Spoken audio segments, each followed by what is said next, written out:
Good evening and hello. My name is Renee D. Waring, and I am the founder of Uniquely and Wonderfully Made Ministries. Welcome to you all, and a special welcome to the new members of my community. I'm glad to be able to speak with you today. Today, my presentation is on mental illness among Latinx Hispanic people in the United States, Part 2. The Hispanic community is very diverse and may face many disparities that can contribute towards negative mental health outcomes. In addition to these barriers, certain aspects of Hispanic culture, such as stigma towards mental illness, may lead to mental health complications. Depression is a mood disorder which involves a persistent feeling of sadness and loss of interest. The World Health Organization, or WHO, notes that depression is the main cause of disability worldwide. Research shows that roughly 18.3% of the U.S. population are Hispanic, and out of that population, 16% have mental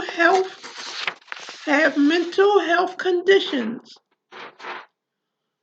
Mental Health America discovered that between 2015 and 2018, that major depressive episodes increased among Hispanic people. One, the increase from 12.6% to 15.1% in Hispanic youth aged 12 to 17. An increase of 8% to 12% in young adults ages 18 to 25. An increase from 4.5 to 6% in adults 26 to 49. The Anxiety and Depression Association of America said that major depression is a common condition among Hispanic people.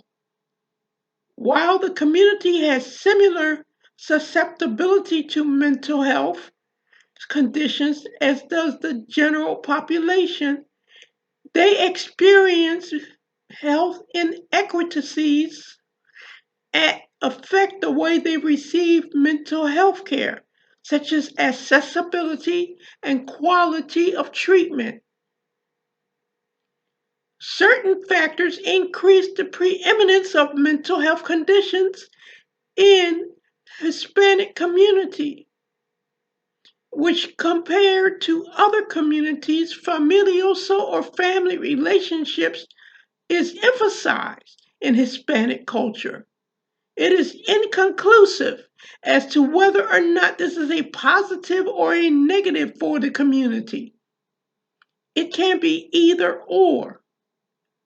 Some sources note that it results in more depressive symptoms, while others suggest it acts as a protective buffer against depression.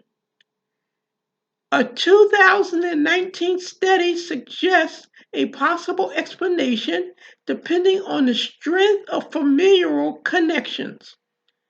For example, people who hold stronger belief toward support have better mental health outcomes. However, people who experience conflict exhibit more symptoms of depression. Having numerous obligations and mounting pressure within their family unit may contribute to depressive symptoms.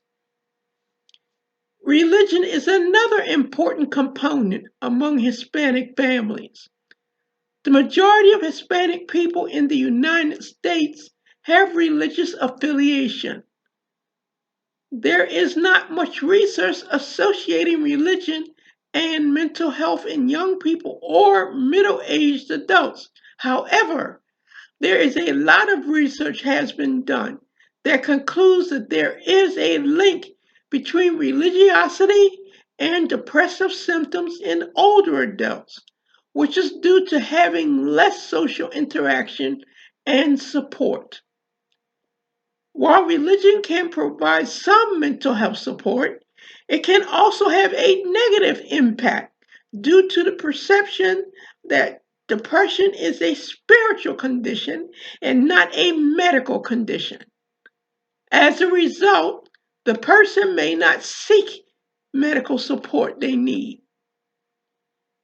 There is a perception that some Hispanic communities that is inadequate, embarrassing, or shameful to discuss mental health problems.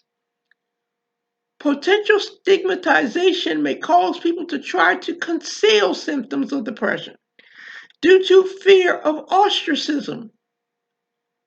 The person will not want to talk about the difficulties they are having. Additionally, they may have little information on support that they may not actively seek treatment. Acculturation is a process of assimilating to a different culture that is associated with higher rate of depression among Hispanic Americans. This is a result of losing their Hispanic identity over time in the United States, facing discrimination, or losing their support network. However, in some cases, being bicultural and bilingual may be a protective for mental health as it provides more resources. Cultural differences may lead to misunderstandings and misdiagnosis, especially if the mental health professional is not familiar with the patient's culture and how it influenced the patient's interpretation of their symptoms. Many barriers, inequities, and disparities exist that may make it difficult for members of the Hispanic population to access proper mental health care. Some of the factors may include language barriers, poverty and less health insurance coverage, legal status, lack of specialized or culturally competent healthcare professionals, a reduced ability to identify the symptoms of mental ill health due to lack of information or understanding, and lastly, a culturalization to United States. Due to fear of discrimination from both peers and the health system, many may not seek the help they require. This puts them at a higher risk of more severe and persistent forms of mental health conditions, as without treatment, they typically worsen. It is important for mental health professionals to remember that cultural humility and competence is important for quality care. It is advisable for a Hispanic person to go directly to a mental health professional or ask their doctor for a referral. Community and faith organizations may also be able to supply a list of local mental health professionals. People can directly ask their doctors questions to get a sense of the doctor's cultural awareness and highlight that this is important to their treatment.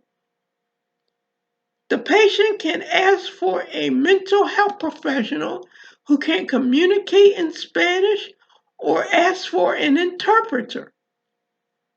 Potential mental health resources for Hispanic people include Nominees Compartiendo Esperanza, American Society of Hispanic Psychiatry, Therapy for Latinx And lastly, Mental Health America's resources for Latinx Hispanic communities.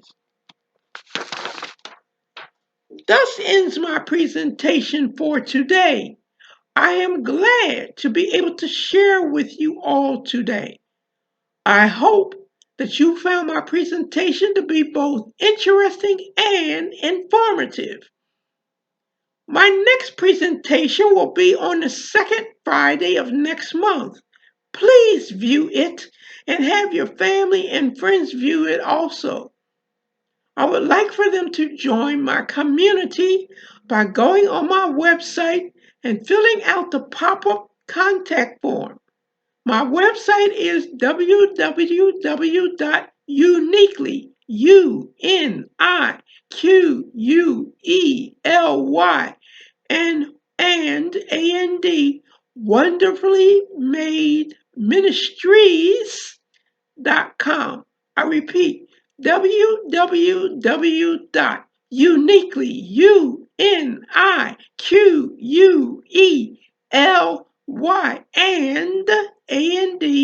wonderfully made ministries.com. You will find blogs and past videos on my website.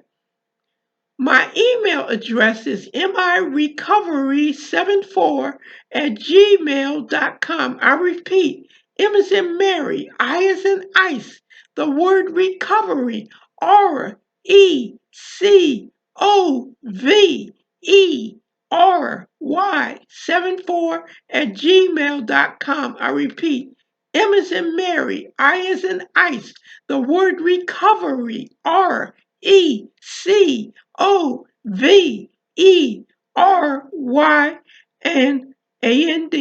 wonderfully, MIRECOVERY74@gmail.com.